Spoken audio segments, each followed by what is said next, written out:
Qu'on achète un véhicule électrique pour son aspect environnemental, technologique ou encore pour être le premier de son quartier à en avoir un, il faut savoir que l'achat d'un tel véhicule vient nécessairement avec l'apprentissage d'un nouveau vocabulaire et d'une nouvelle philosophie de conduite.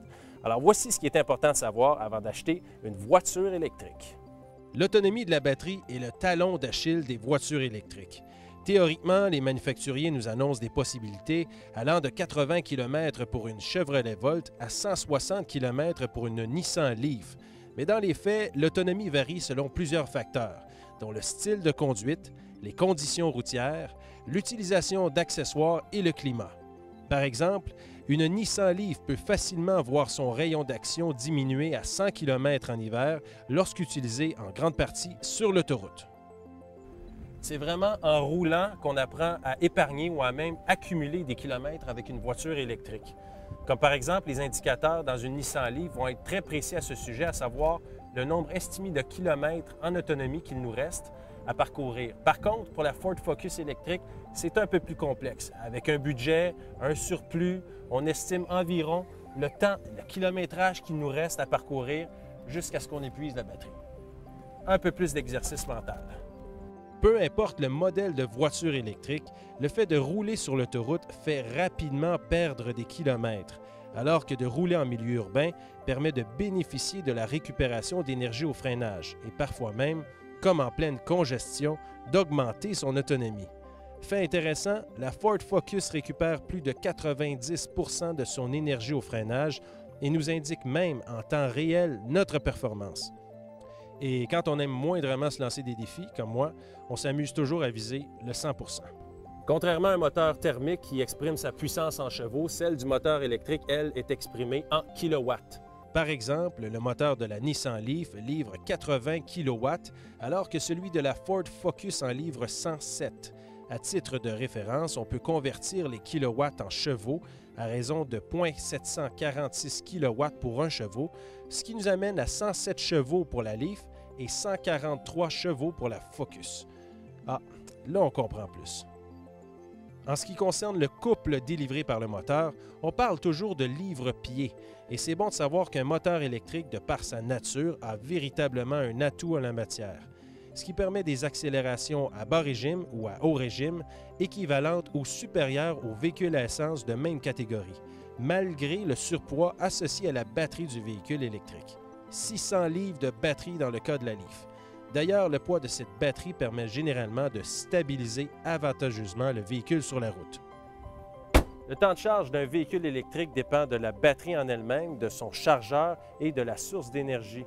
Par exemple, une Nissan Leaf prend jusqu'à 21 heures pour se recharger à 100 % sur une prise résidentielle de 120 volts et environ 7 heures sur une borne de 240 volts.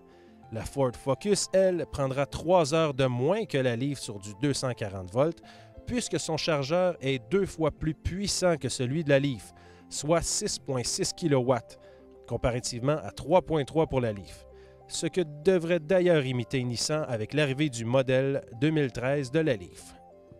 Les bornes circuits électriques, principalement localisées dans les grands centres comme Québec et Montréal, le tarif de 2,50 $ est fixe, peu importe le temps de recharge et la quantité d'électrons consommés. Pour bénéficier du service, vous devrez compléter votre inscription sur le site Internet du circuit électrique. Aussi, sachez qu'aucune mesure de sécurité n'empêche un curieux de débrancher le pistolet de recharge de votre voiture pendant votre absence, ce qui a pour effet d'arrêter la recharge en cours. Par chance, les applications mobiles proposées par les manufacturiers vous permettent d'en être avisé.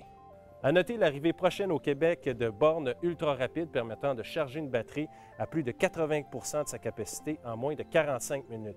Là, on jase. Déjà, de plus en plus de bornes de recharge à domicile sont offertes sur le marché. Le manufacturier de votre voiture vous proposera sans doute la sienne, mais rien ne vous oblige à choisir cette dernière.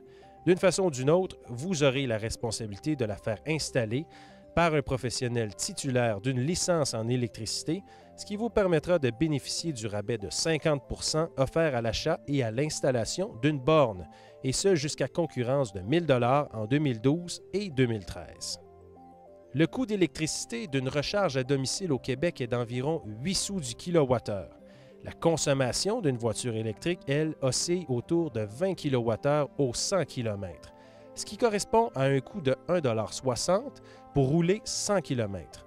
À titre comparatif, une Ford Focus Titanium, qui pourrait être l'équivalent de la Ford Focus électrique en termes d'équipement et d'accessoires, consomme en moyenne 7,35 litres au 100 km, ce qui représente 10 $ à 1,40 $ le litre pour 100 km, un coût 6 fois supérieur à celui de son équivalent en version électrique. Maintenant, la question qui tue. Est-ce que les économies réalisées en carburant sont suffisantes pour couvrir le surcoût d'achat d'une voiture électrique? J'ai fait l'exercice pour vous. Évidemment, la réponse dépend de l'usage que vous faites de votre véhicule. À 20 000 km par année, après 5 ans, la Ford Focus électrique coûte environ 2 000 $ de plus que son homonyme à essence. Par contre, à 30 000 km, elle fait épargner à son propriétaire plus de 2 000 $. Et tout ça, c'est sans compter l'augmentation probable du coût de l'essence et les coûts d'entretien plus élevés d'un moteur à combustion, comme pour les changements d'huile par exemple.